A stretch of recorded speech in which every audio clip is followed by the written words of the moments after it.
Marcus Chen had been a prosecutor for the district attorney's office for 3 years, but that Tuesday evening, none of his credentials mattered. He was just another black man driving through the wrong neighborhood at the wrong time, according to Officer Derek Walsh. The day had started like any other. Marcus woke up at 6 in the morning, went for his usual run around the park, and prepared for another long day at the courthouse. He had just won a major case against a drug trafficking ring, and his boss had praised him in front of the entire office. Marcus felt good. He felt like he was making a difference in his community. His girlfriend, Sarah, had called him around 7 that evening. She was stuck at work and needed someone to pick up her younger brother from basketball practice. The gym was in Riverside, a neighborhood Marcus rarely visited. It was mostly white and upper class, very different from where he grew up. But Sarah sounded stressed and Marcus wanted to help. He grabbed his keys and headed out. The drive took about 20 minutes. Marcus pulled up to the community center just as practice was ending. 15-year-old Devin came running out with his gym bag, sweaty and smiling. He jumped into the passenger seat of Marcus's black sedan.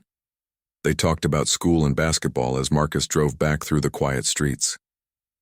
The houses were big with perfectly trimmed lawns. Street lights cast long shadows across the empty roads. Marcus took a turn onto Maple Avenue, following his GPS back to the highway. That's when he saw the flashing red and blue lights behind him. Marcus's heart sank. He hadn't been speeding. He knew he had done nothing wrong. But he had lived through enough traffic stops to know that innocence didn't always matter. He pulled over carefully, turning on his interior light and placing both hands on the steering wheel. He had learned this from his father years ago. Devin looked nervous. Marcus could see the fear in the young man's eyes. He tried to stay calm for Devin's sake. The officer approached the driver's side window with a flashlight. Marcus rolled down the window slowly, keeping his hands visible. Officer Walsh was a tall man with a thick neck and cold blue eyes. His hand rested on his gun holster as he leaned down to look inside the car. He shined the flashlight directly into Marcus's face, then over at Devin. Marcus spoke politely and clearly. He asked what the problem was. Officer Walsh didn't answer right away. Instead, he asked for license and registration. Marcus explained that he would need to reach into the glove compartment. He moved slowly, narrating every action. Devin sat frozen in his seat. As Marcus handed over his documents, Officer Walsh asked where they were coming from. Marcus explained about the basketball practice. The officer looked skeptical. He asked if the car belonged to Marcus. Marcus said yes. Walsh asked what Marcus did for work. Marcus said he was a prosecutor, but the officer didn't seem to hear him or didn't care. Walsh walked back to his patrol car with Marcus's license. 5 minutes passed, then 10. Marcus could see another patrol car pulling up behind the first one. His chest tightened. Devin whispered that he wanted to call his sister. Marcus told him to stay calm and keep his hands where they could be seen. When Officer Walsh returned, he wasn't alone. Another officer stood behind him. Walsh's entire demeanor had changed. He ordered Marcus to step out of the vehicle. Marcus asked why. Walsh's hand moved to his gun. He repeated the command louder this time. Marcus felt his pulse racing, but he complied. He opened the door slowly and stepped out with his hands raised. The cold night air hit his face as Officer Walsh told him to turn around and put his hands on the car. Marcus did as he was told. He could hear Devin crying softly inside the vehicle. Walsh roughly patted Marcus down, pushing him hard against the car. Marcus asked again what this was about. Walsh told him to shut up. The second officer opened the passenger door and ordered Devin out. The teenager was shaking as he stepped onto the sidewalk. Marcus tried to stay calm, but rage was building inside him. He knew exactly what was happening. He had prosecuted enough cases to recognize illegal search and detention when he saw it. Officer Walsh pulled Marcus's arms behind his back. Metal handcuffs clicked around his wrists. Marcus protested. He said they had no probable cause. Walsh laughed and said he smelled marijuana. Marcus knew that was a lie. Neither he nor Devin had been anywhere near drugs. But Walsh didn't care about the truth. Marcus was pushed toward the patrol car. He stumbled but caught himself. Devin was being questioned by the second officer. The boy kept saying they hadn't done anything wrong. His voice cracked with fear and confusion. Then things got worse. Officer Walsh started searching Marcus's car without permission. He opened the doors, checked under the seats, and went through the glove compartment. Marcus watched helplessly from where he stood in handcuffs. He knew his rights were being violated, but speaking up might make things more dangerous. Walsh found nothing because there was nothing to find, but that didn't stop him. He stood up from searching the car and walked over to Marcus with a smirk on his face. He said something about people like Marcus thinking they could drive through nice neighborhoods without being noticed. The words stung, but Marcus held his tongue. He was thinking about Devin, about keeping the situation from escalating. The second officer had Devin against the car now, searching his gym bag. The teenager was crying openly. Marcus's heart broke watching it. This was exactly the kind of trauma that destroyed young black men's trust in the system, and Marcus worked for that system. He fought to make it better every day in the courtroom. But out here on this street, none of that mattered. Officer Walsh's radio crackled. He stepped away to answer it. Marcus used the moment to check on Devin. He called out to him saying everything would be okay. Devin nodded but didn't look convinced.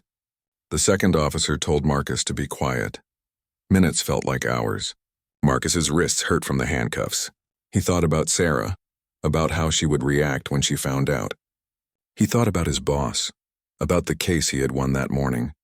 How could the same system that gave him power in the courtroom leave him powerless on the street? Officer Walsh came back from his patrol car. His expression had changed slightly. He looked at Marcus differently now, though the hostility was still there. He asked Marcus again what he did for work. Marcus repeated that he was a prosecutor. Walsh asked which office. Marcus told him. The officer's eyes narrowed, but Walsh wasn't backing down. Instead, he seemed more aggressive. He asked if Marcus had any weapons in the car. Marcus said no. Walsh didn't believe him. He walked back to the vehicle and searched again, this time more roughly. He threw Marcus's briefcase onto the ground. Papers scattered across the street. Marcus watched his work documents blow in the wind.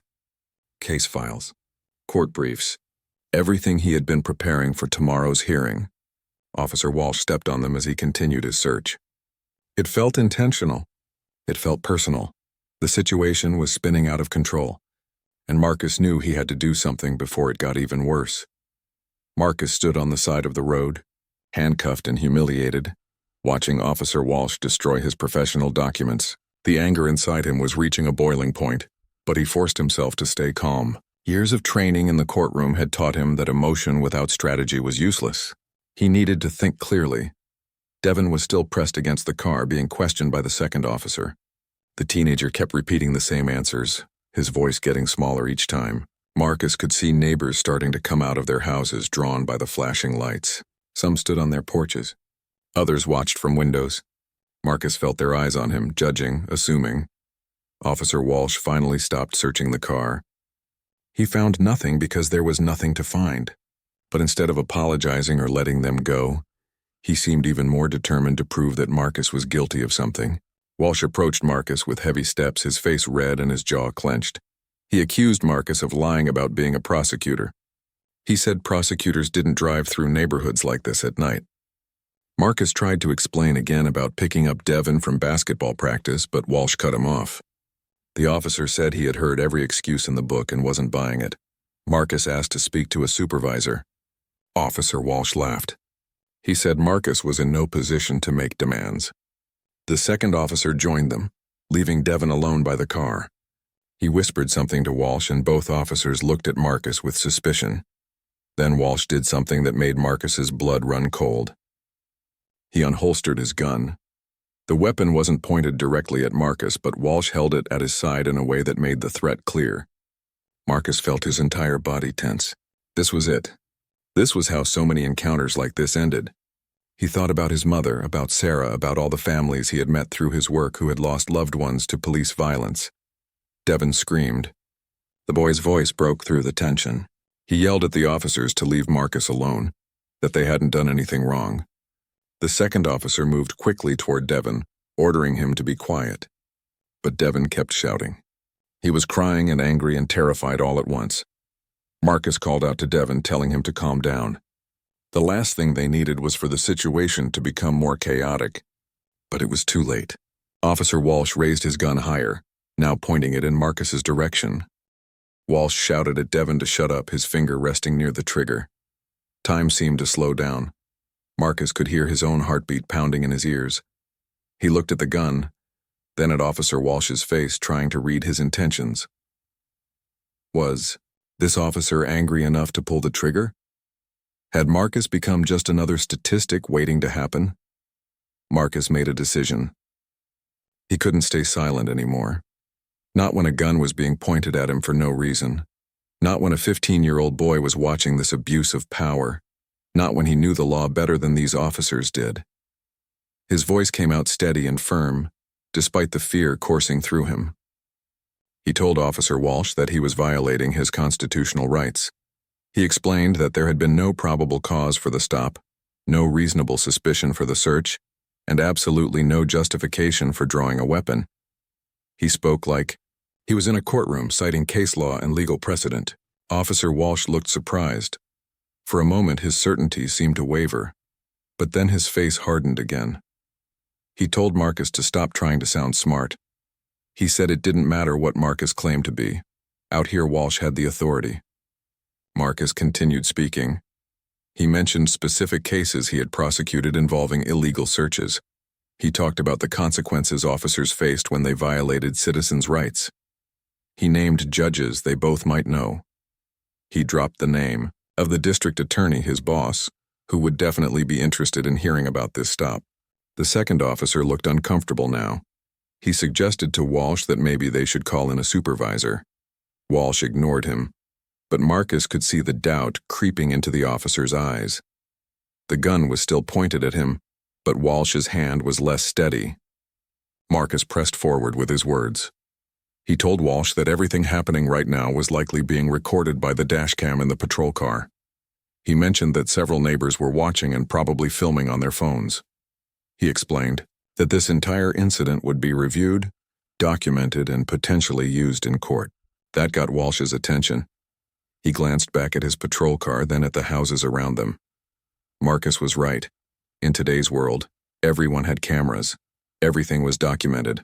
Walsh couldn't make this disappear, no matter what he did next. Marcus then said something that changed everything.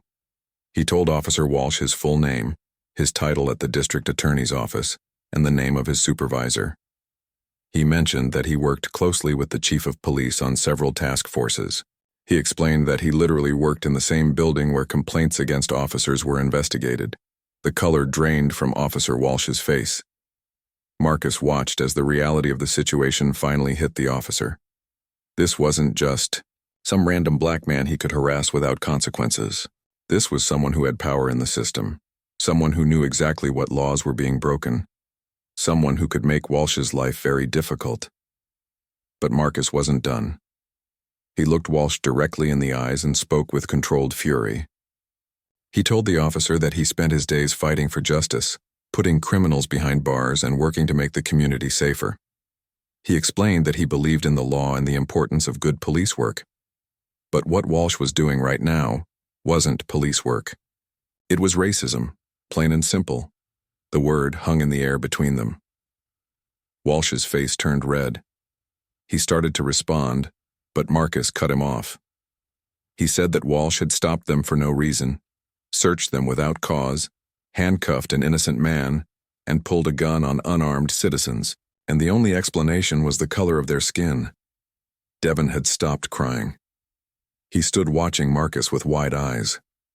The second officer had backed away, clearly wanting no part of whatever was about to happen. Neighbors continued to watch, from their porches and windows, some with phones still held up recording everything. Officer Walsh finally lowered his gun. He holstered it slowly, his hand shaking slightly.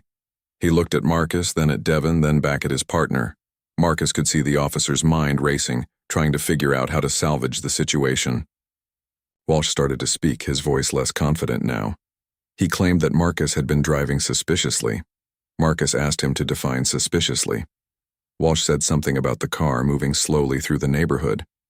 Marcus pointed out that he had been following the speed limit and using his GPS, exactly what any careful driver would do. The second officer finally spoke up. He suggested they uncuff Marcus and let them go. Walsh shot him an angry look, but he knew his partner was right. This stop had gone too far, and keeping Marcus in handcuffs any longer would only make things worse. Walsh moved behind Marcus and removed the handcuffs roughly. Marcus rubbed his wrists where the metal had dug into his skin. He would have bruises tomorrow. He would also have quite a story to tell his boss. Officer Walsh handed Marcus back his license and registration. He mumbled something about a misunderstanding. Marcus didn't accept that. He told Walsh there was no misunderstanding. What happened here tonight was clear. It was profiling, harassment, and abuse of authority. Marcus walked over to Devin and put his hand on the boy's shoulder. He asked if Devin was okay. The teenager nodded, but Marcus could see the trauma in his eyes. This was an experience that would stay with Devin forever, shaping how he viewed police and authority. Marcus began collecting his scattered documents from the street. Some papers were torn, others dirty from being stepped on. He gathered them carefully, making sure he had everything. Officer Walsh watched but didn't help or apologize.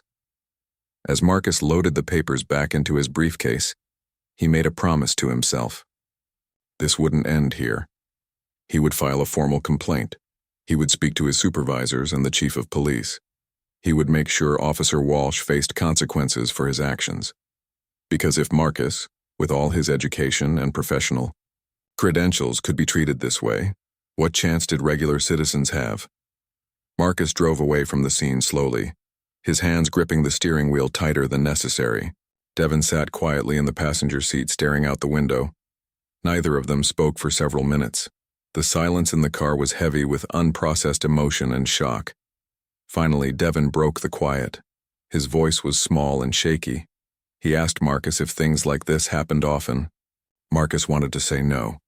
He wanted to protect the teenager's innocence. But he also knew that lying would be a disservice. Devin was 15, old enough to understand the truth about the world he lived in. Marcus told him the truth. Yes, it happened often. Too often. To people who looked like them. He explained that being black in America sometimes meant being treated as suspicious simply for existing in certain spaces. It meant having to be extra careful during police interactions, even when you had done nothing wrong. Devin asked why Marcus had become a prosecutor if the system was so broken. It was a fair question. Marcus had asked himself the same thing many times over the years.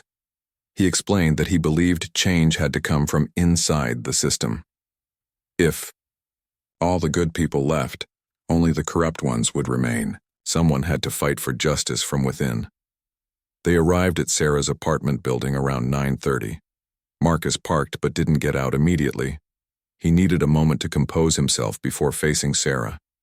He knew she would be angry, worried, and probably scared when she heard what happened. Devin looked at Marcus with tears in his eyes again. He thanked Marcus for staying calm back there. He said he didn't know what would have happened if Marcus hadn't known what to say to the officers. Marcus felt his heart break a little. A 15-year-old shouldn't have to think about things like that. Marcus told Devin something important. He said that what happened tonight wasn't Devin's fault or Marcus's fault. They hadn't done anything wrong. The blame belonged entirely to Officer Walsh and a system that allowed such behavior. He made Devin promise not to let this experience make him hate all police officers or lose faith in justice completely. They went upstairs together. Sarah opened the door before they could knock. She had been watching from the window. Her face went from relief to concern in seconds. She could tell something was wrong. Marcus and Devin came inside, and Sarah immediately started checking them over, asking if they were hurt. Marcus assured her they were physically fine. Then he told her what happened. Sarah listened, her expression shifting from shock to anger to fear. When Marcus mentioned the gun, she covered her mouth with her hand. When he talked about being handcuffed, tears filled her eyes. By the time he finished the story, Sarah was shaking with rage. She wanted to call the police immediately to file a complaint. She wanted to go to the news. She wanted Officer Walsh fired and arrested. Marcus understood her anger because he felt it too. But he also knew they needed to be strategic. This wasn't about revenge, it was about justice and preventing this from happening to others. Devin's mother arrived about 20 minutes later. Sarah had called her from work. Mrs. Johnson was a strong, woman who had raised 3 children on her own while working 2 jobs. She had seen too much injustice in her lifetime. When she heard what happened to her son, she broke down crying. She held Devin tight, checking him over just like Sarah had. Then she turned to Marcus with tears streaming down her face. She thanked him for protecting her baby. She said she didn't know what she would have done if something worse had happened. Marcus hugged her and promised that he would make sure Officer Walsh faced consequences. After Mrs. Johnson and Devin left, Marcus and Sarah talked late into the night. Sarah was furious about the entire situation. She kept saying that Marcus could have been killed, that Devin could have been traumatized for life, that the system was broken beyond repair.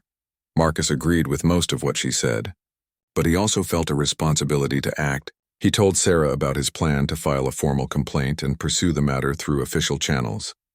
Sarah worried that it might put a target on Marcus's back. Other officers might not appreciate a prosecutor going after one of their own. Marcus acknowledged the risk, but he explained that staying silent would be worse. If he, with all his privilege and position, didn't speak up, who would? How could he prosecute police misconduct cases in court if he wasn't willing to address it when it happened to him personally? That night, Marcus barely slept. He lay in bed replaying the events over and over in his mind. He thought about the moment Officer Walsh drew his gun. He wondered what would have happened if he hadn't been a prosecutor. Would he be in jail right now? Would he have been shot? The possibilities kept him awake. The next morning, Marcus went to work early. He needed to talk to his supervisor before word of the incident spread. District Attorney Rebecca Morrison was a tough woman in her 50s who had built her career on fighting corruption and standing up for justice. Marcus respected her immensely. He knocked on her office door at 7:30. She was already at her desk reviewing case files. She looked up and smiled, but her expression changed when she saw Marcus's face. She could tell something serious had happened. She put down her papers and told him to sit. Marcus told her everything. He spoke calmly and professionally, sticking to the facts, but Rebecca could hear the emotion beneath his words. When he finished, she sat back in her chair and was quiet for a long moment. Then she asked if he was okay. Marcus appreciated the question. It showed she cared about him as a person, not just an employee. Rebecca then became all business. She asked specific questions about the stop, what time it happened, the exact location, the officers' names and badge numbers, whether there was dash cam footage, whether any witnesses had recorded the incident. Marcus answered everything he could remember. She told Marcus that this was serious, not just the violation of his rights, but the implications for the office. If word got out that one of their prosecutors had been racially profiled and held at gunpoint by police, it would damage the already fragile relationship between the district attorney's office and the police department. But Rebecca was clear about one thing. Politics wouldn't determine their response. What Officer Walsh did was wrong, and it needed to be addressed. She promised Marcus that she would personally ensure the complaint was taken seriously. She would speak to the chief of police directly. Marcus felt relief wash over him. He had been worried that the office might try to sweep this under the rug to avoid controversy. But Rebecca was true to her principles. She saw this as a matter of justice, not politics. She also gave Marcus the option to step back from the case if he wanted. She said it was understandable if he didn't want to be at the center of this fight. Marcus considered it for a moment. Part of him wanted to let someone else handle it and avoid the spotlight. But the bigger part of him knew he had to see this through. He told Rebecca he wanted to pursue the complaint fully. He wanted to give a formal statement. He wanted to testify if necessary. He wanted to make sure Officer Walsh faced real consequences. Rebecca nodded approvingly. She said she expected nothing less from him. That afternoon, Marcus met with Internal Affairs. The interview took 2 hours. They asked him to describe every detail of the stop. They showed him photos of officers to confirm Walsh's identity. They asked if he had any previous interactions with Walsh. They wanted to know if there was any personal animosity that might have motivated the officer's behavior. Marcus explained that he had never met Officer Walsh before that night. The only reason for the stop and the subsequent harassment was racial profiling. Pure and simple. The Internal Affairs investigators took notes but remained neutral in their expressions. Marcus couldn't tell what they were thinking. After the interview, Marcus felt drained. Reliving the trauma of the previous night had taken its toll. He went back to his office and tried to focus on his regular work, but his mind kept wandering. He kept seeing Officer Walsh's face. He kept feeling the cold metal of the handcuffs on his wrists. His colleague, James, stopped by his office around 4. James was a white prosecutor who had been at the office for 5 years. He had heard rumors about what happened to Marcus. He came to offer support and ask if there was anything he could do to help. Marcus appreciated the gesture. He and James talked for a while about the incident and its implications. James admitted that he couldn't fully understand what Marcus had experienced. As a white man, he had never been stopped by police without legitimate cause. He had never felt the fear of having a gun pointed at him during a routine traffic stop. But James wanted to understand. He asked questions and listened carefully to Marcus's answers. It was the kind of conversation that needed to happen more often. White colleagues acknowledging their privilege and trying to learn about the realities faced by their colleagues of color. James told Marcus that he would support him however he could.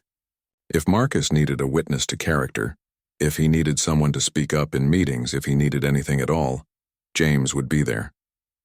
Marcus thanked him sincerely. It meant more than James probably realized. By the end of the day, Marcus was exhausted, but he also felt a sense of purpose. What happened to him was terrible, but it had also given him a mission. He would fight this battle not just for himself, but for everyone who had been wrongly profiled, harassed, or worse by officers who abused their power. The days following the incident felt like a blur to Marcus. Word had spread quickly through the courthouse about what happened. Some colleagues offered support and expressed outrage. Others remained silent, perhaps uncomfortable with the situation or unsure what to say. Marcus noticed the divide clearly. 3 days after filing his complaint, Marcus received a call from Captain Robert Davidson, the head of internal affairs. Davidson wanted to meet in person to discuss the investigation. Marcus agreed and met him at a coffee shop downtown, away from the courthouse and police headquarters. Neutral ground. Captain Davidson was a middle-aged black man with gray at his temples and tired eyes. He had spent 25 years in law enforcement and had probably seen every kind of misconduct imaginable. He ordered a black coffee and got straight to business. Davidson told Marcus that he had reviewed the dashcam footage from Officer Walsh's patrol car. The footage confirmed most of Marcus's account. It showed Walsh approaching the vehicle aggressively, conducting an illegal search and eventually drawing his weapon. Davidson said the video was damning evidence, but there was a problem. Officer Walsh had filed his own report claiming that Marcus had been verbally aggressive and made threatening movements. Walsh alleged that he drew his weapon because he felt his safety was in danger. It was a classic defense that officers used to justify excessive force. Marcus felt anger rising in his chest. The dashcam video would prove Walsh was lying. Davidson confirmed that the video contradicted Walsh's report. But he also warned Marcus that the situation was complicated. The police union would likely defend Walsh aggressively. They would try to discredit Marcus, question his motives, and frame the incident as a misunderstanding rather than misconduct. Davidson was being honest with Marcus about what lay ahead. This wouldn't be a simple case. It would be a fight. Walsh had been on the force for 12 years and had connections throughout the department. Some officers would see Marcus as a traitor for filing a complaint against one of their own. Marcus asked Davidson directly what he thought would happen to Walsh. Davidson sighed deeply before answering. He said that based on the evidence, Walsh should face serious disciplinary action, possibly termination. But he also admitted that the system often protected bad cops. Officers had been caught doing far worse and kept their badges. That conversation stayed with Marcus for days. He knew Davidson was right. The police union was powerful. Officers rarely faced real consequences for misconduct, especially when the victim was a black man, even if that man happened to be a prosecutor. A week after the incident, Marcus got a call from an unexpected source. Detective Maria Santos had worked with Marcus on several major cases. She was one of the good cops, the kind who actually cared about justice and doing things the right way. She asked to meet with Marcus urgently. They met at her office after hours. Maria looked worried. She told Marcus that she had heard things around the precinct. Some officers were angry about his complaint against Walsh. They saw it as an attack on all police officers. Maria warned him to be careful. Marcus asked what she meant. Maria explained that some cops might try to make his life difficult. They might be less cooperative on his cases. They might forget to file important paperwork or show up late to court. It was subtle retaliation, hard to prove but effective at making a prosecutor's job nearly impossible. Marcus felt frustrated, but not surprised. He had seen how the THE and blue line worked. Officers protecting officers even when they were clearly in the wrong. But he refused to be intimidated. He told Maria that he wouldn't back down, no matter what kind of pressure they tried to apply. Maria respected his determination. She promised to support him however she could. She also said there were other officers who agreed with Marcus, who were tired of bad cops giving everyone a negative reputation, but those officers were often afraid to speak up against their colleagues. That same week, Marcus learned that Officer Walsh had been placed on administrative leave pending the investigation. It was a small victory, but Marcus knew it might be temporary. Administrative leave didn't mean Walsh would be fired or even suspended permanently. The news about Walsh's leave somehow leaked to the press. A local reporter called Marcus for a comment. He declined to speak publicly while the investigation was ongoing, but the story ran anyway. The headline read, "Local prosecutor files complaint against officer after traffic stop gone wrong." The article was relatively neutral, stating the basic facts without sensationalizing the incident. But the comment section online was brutal. Some people supported Marcus and condemned Walsh's actions. Others accused Marcus of playing the race card and trying to get a good cop fired. The hatred in some of those comments was shocking. Sarah begged Marcus to stay off social media and avoid reading the comments. But he couldn't help himself. He saw people calling him a liar, claiming he must have done something to deserve being stopped. Others said he was just another example of black privilege, using his position to attack white officers. The comments hurt more than Marcus wanted to admit. He had dedicated his career to justice and fighting crime. He had put dangerous people behind bars. He had worked countless hours building cases against drug dealers, murderers, and corrupt officials. And now strangers were calling him a race baiter who hated police. Marcus's mother called him after seeing the news. She was worried about his safety and his career. She asked if it was worth all this trouble. Marcus understood her concern. His mother had lived through the civil rights movement. She had seen what happened to people who stood up against authority. She didn't want her son to become a target. But Marcus assured her that he had to do this. If he backed down now, Officer Walsh would continue abusing his power. Other officers would learn that they could get away with racial profiling and excessive force. Someone had to stand up even when it was difficult. 2 weeks after the incident, Marcus was called to a meeting with District Attorney Morrison and Chief of Police Thomas Grant. Marcus had met Chief Grant several times during task force meetings, but they had never had a one-on-one conversation. Chief Grant was a career officer in his late 50s who had risen through the ranks. He was known as a reformer who wanted to improve police-community relations. But he also had to balance that with maintaining the loyalty of his officers. It was a difficult position. The meeting was tense from the start. Chief Grant acknowledged that the dashcam footage showed Officer Walsh had acted improperly. He apologized to Marcus personally for what happened. But Marcus could tell there was more to this conversation. Chief Grant explained that Walsh was facing a disciplinary hearing. The department was taking the matter seriously. But he also hinted that it would be helpful if Marcus showed some understanding. Walsh was going through a difficult divorce and had been under stress. Perhaps this incident could be resolved with some counseling and additional training rather than termination. Marcus couldn't believe what he was hearing. Chief Grant was essentially asking him to go easy on Walsh, to accept some therapy and training as sufficient punishment for being racially profiled and having a gun pointed at him. It felt like a slap in the face. District Attorney Morrison jumped in before Marcus could respond. She made it clear that Marcus had every right to pursue the complaint fully. This wasn't about being understanding or sympathetic to Walsh's personal problems. This was about accountability and ensuring that officers followed the law. Chief Grant seemed taken aback by Morrison's directness. He quickly clarified that he wasn't trying to pressure Marcus. He just wanted everyone to consider all options before making the situation bigger than it needed to be. Marcus saw through the careful language. Grant was worried about bad publicity and the impact on department morale. Marcus spoke up then. He told Chief Grant that he respected the difficulty of his position. But he also made it clear that this wasn't just about him personally. It was about a pattern of behavior that needed to change. How many other people had been stopped by Officer Walsh for no reason? How many hadn't had the knowledge or resources to fight back? Chief Grant had no answer for that.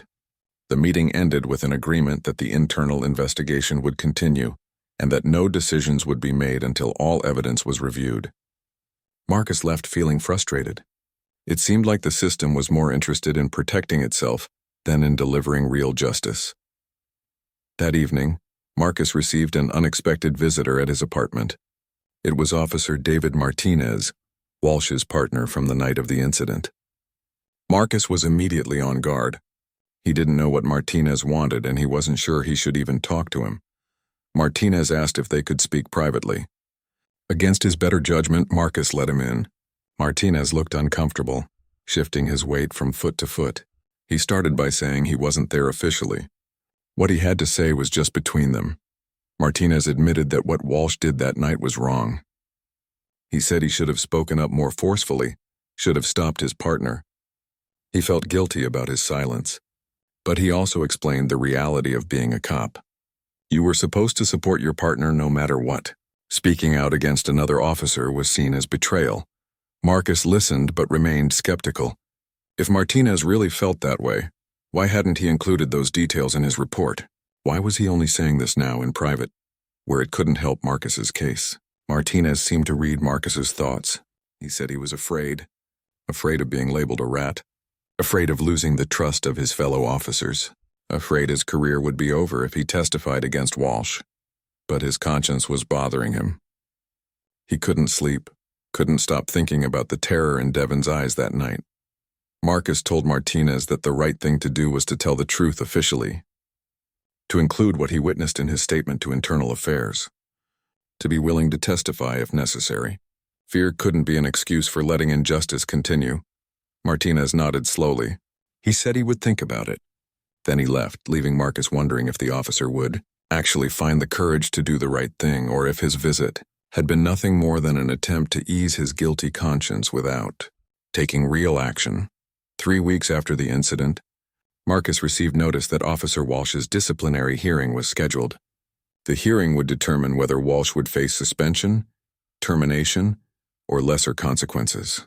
Marcus was required to testify, and he spent hours preparing with District Attorney Morrison. The night before the hearing, Marcus barely slept again. He kept thinking about everything that had happened. The fear he felt when Walsh drew his gun, the humiliation of being handcuffed on the side of the road, the anger at being treated like a criminal simply because of his skin color. But he also thought about his purpose in all of this. It wasn't about revenge. It was about justice and change. The hearing took place in a conference room at police headquarters.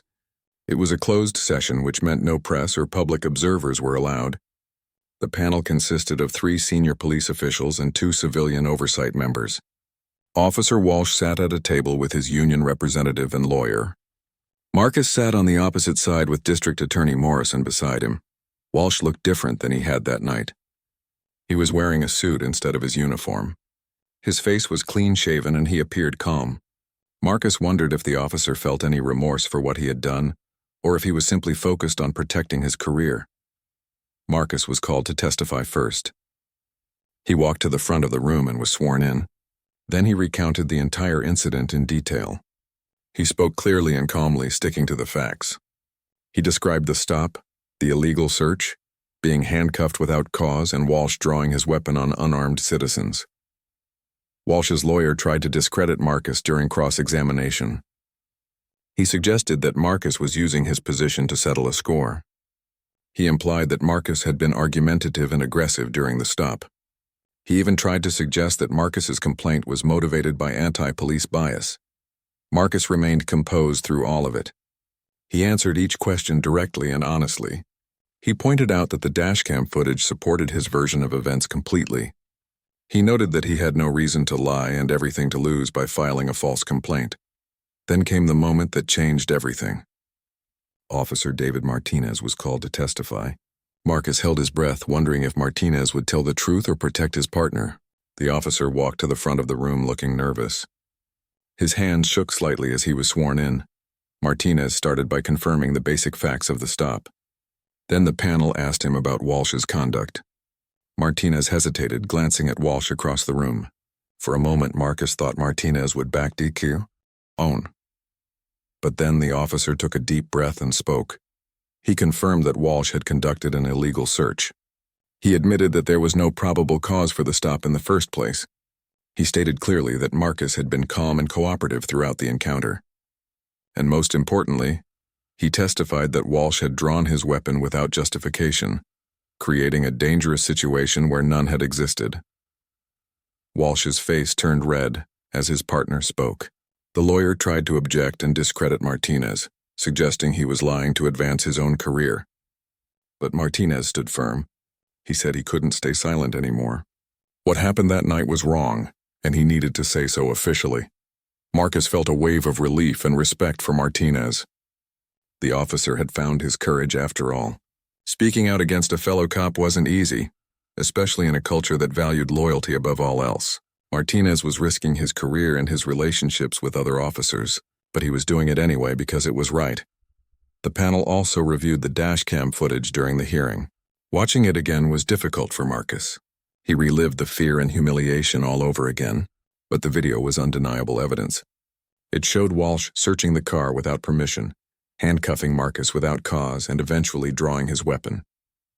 It contradicted Walsh's written report in multiple ways. After all the testimony and evidence were presented, the panel dismissed everyone to deliberate. Marcus, Morrison, and Martinez waited in a separate room. The tension was thick. No one knew what decision the panel would reach. Internal police hearings were notoriously protective of officers. Martinez apologized to Marcus while they waited. He said he should have spoken up sooner, should have stopped Walsh that night. Marcus appreciated the apology but also made something clear. Individual apologies weren't enough. The whole system needed to change. Good cops needed to feel safe calling out bad behavior without fear of retaliation. After 2 hours, everyone was called back into the conference room. The panel chair, a senior deputy chief named Williams, read their decision. Officer Derek Walsh was found to have violated multiple department policies and procedures. His actions during the traffic stop constituted racial profiling, illegal search and seizure, and excessive use of force. Marcus felt his heart racing as Deputy Chief Williams continued reading. The panel had decided to terminate Officer Walsh's employment effective immediately. Additionally, they were recommending that the District Attorney's Office review whether criminal charges were warranted for false reporting and civil rights violations. It was more than Marcus had expected. He had hoped Walsh would face some consequences, but full termination was rare. The fact that the panel was also recommending criminal charges showed how seriously they took the misconduct. Walsh's lawyer immediately announced they would appeal the decision. He claimed the hearing was biased and that Walsh was being made a scapegoat. But Marcus knew that appeals rarely succeeded when the evidence was this clear. The dashcam footage and Martinez's testimony had sealed Walsh's fate. As they left the hearing, Marcus felt a mixture of relief, vindication, and exhaustion. The battle had taken its toll emotionally and mentally, but he had won, not just for himself, but for everyone who had ever been wrongly stopped, searched, or threatened by officers who abused their power. Outside the police headquarters, Martinez approached Marcus one more time. He thanked Marcus for pushing forward with the complaint even when it was difficult. He said that Marcus's courage had given him the strength to tell the truth. Martinez admitted that the police culture needed to change and it would only happen if good officers spoke up. Marcus shook Martinez's hand. He told the officer that he hoped they could work together in the future to make real reforms. Martinez agreed and said he planned to join a group of officers advocating for better training and accountability measures. It was a small step, but it was something. The news of Walsh's termination spread quickly. The media picked up the story and public reaction was mixed as expected. Some praised the police department for holding an officer accountable. Others criticized them for throwing Walsh under the bus. The debate raged on social media and news comment sections. Marcus received calls from several civil rights organizations. They wanted him to become a spokesperson for police reform. They asked him to share his story at conferences and rallies. Marcus considered the requests carefully. He believed in the cause, but he also knew that his primary responsibility was his work as a prosecutor. He decided to be selective about speaking engagements. He would share his story when it could make a real difference, but he wouldn't let it consume his life. He was still a prosecutor first, still committed to putting criminals behind bars and seeking justice for victims. Devin and his mother came to Marcus's office a few days after the hearing. Mrs. Johnson brought homemade cookies and tears of gratitude. Devin looked different than he had that night on the side of the road. He stood taller with more confidence. The hearing's outcome had shown him that the system could work, at least sometimes. Devin told Marcus that he wanted to become a lawyer someday. He wanted to fight for justice like Marcus did. Marcus felt proud and honored. If his experience could inspire young people to pursue careers in law and justice, then maybe all the pain and struggle had been worth it. Sarah was relieved when everything was finally over. She had been Marcus's rock throughout the entire ordeal. She had supported him when he wanted to give up, encouraged him when he doubted himself, and celebrated with him when justice was served. Marcus knew he was lucky to have her in his life. District Attorney Morrison called Marcus into her office a week after the hearing. She told him that she was proud of how he had handled everything.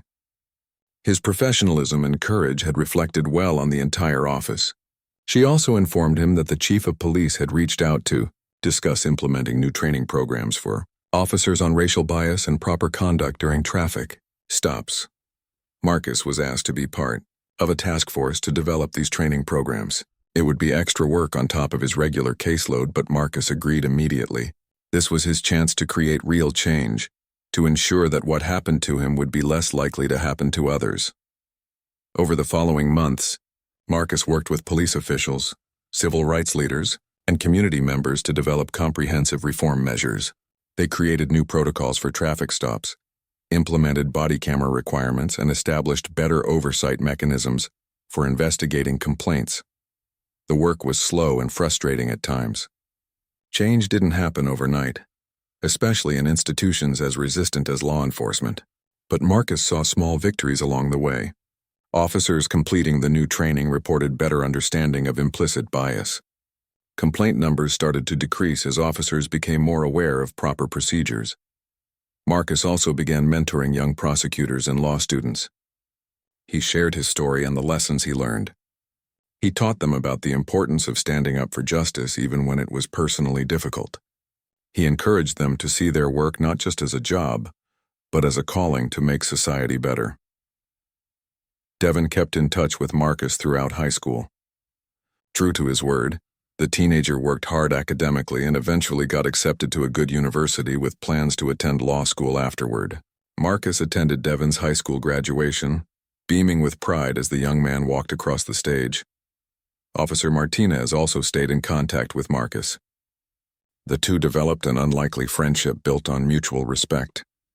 Martinez had faced backlash from some fellow officers for testifying against Walsh, but he had also gained respect from others who appreciated his integrity. He eventually became an advocate for police reform within the department. As for Officer Walsh, his appeal was denied. He never worked in law enforcement again. Marcus heard through the grapevine that Walsh struggled to find employment after being fired. Part of Marcus felt sympathy for the man whose career had ended, but the larger part knew that consequences were necessary for accountability.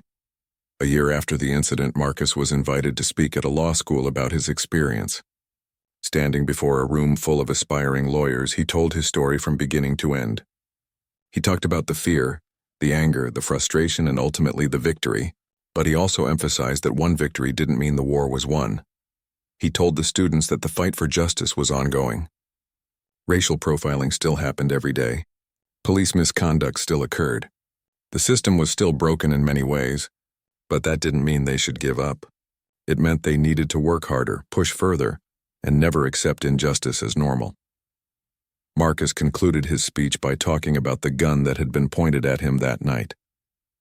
He said that moment could have ended very differently. He could have become another statistic, another hashtag, another name added to the list of black men killed during police encounters. But he survived. And because he survived, he had a responsibility to fight for those who didn't. The students gave him a standing ovation. Several approached him afterward to thank him for his courage and ask for advice. Marcus spent hours talking with them, answering questions and encouraging them to pursue careers in justice with passion and integrity. Looking back on everything that happened, Marcus realized the II